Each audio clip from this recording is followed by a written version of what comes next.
નમસ્તે. ધોરણ 8 વિજ્ઞાન અને ટેકનોલોજી પાઠ નંબર 3 કોલસો અને પેટ્રોલિયમ, જેમાં આપણે એક પ્રવૃત્તિ કરીશું. તેમાં 3 ગ્રુપ બનાવવામાં આવ્યા છે. પહેલું ગ્રુપ, બીજું ગ્રુપ, ત્રીજું ગ્રુપ.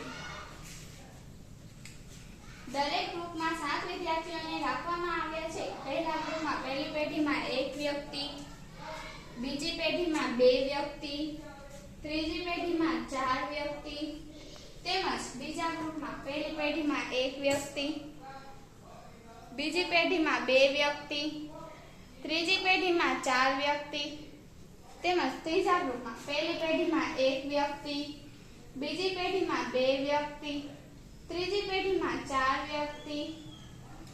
હવે આપણે જોઈશું કે કયું ગ્રુપ કેટલી ચોકલેટ ઉપાડે છે. પહેલું ગ્રુપ, પહેલી પેઢી, બીજી પેઢી,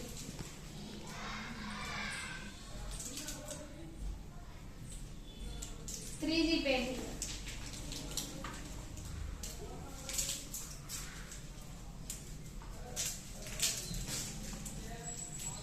બીજું ગ્રુપ, પહેલી પેઢી,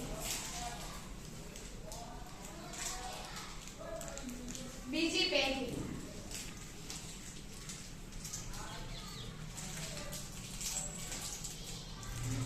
ત્રીજી પેઢી,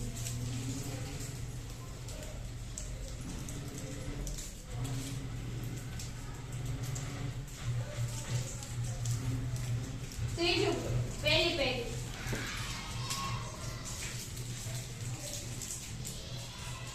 બીજી પેઢી,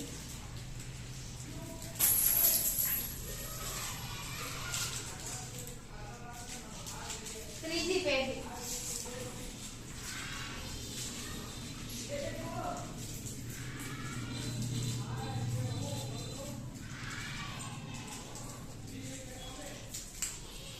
હવે આપણે જોઈશું કે કયા ગ્રુપમાં કેટલી ચોકલેટ મળી છે.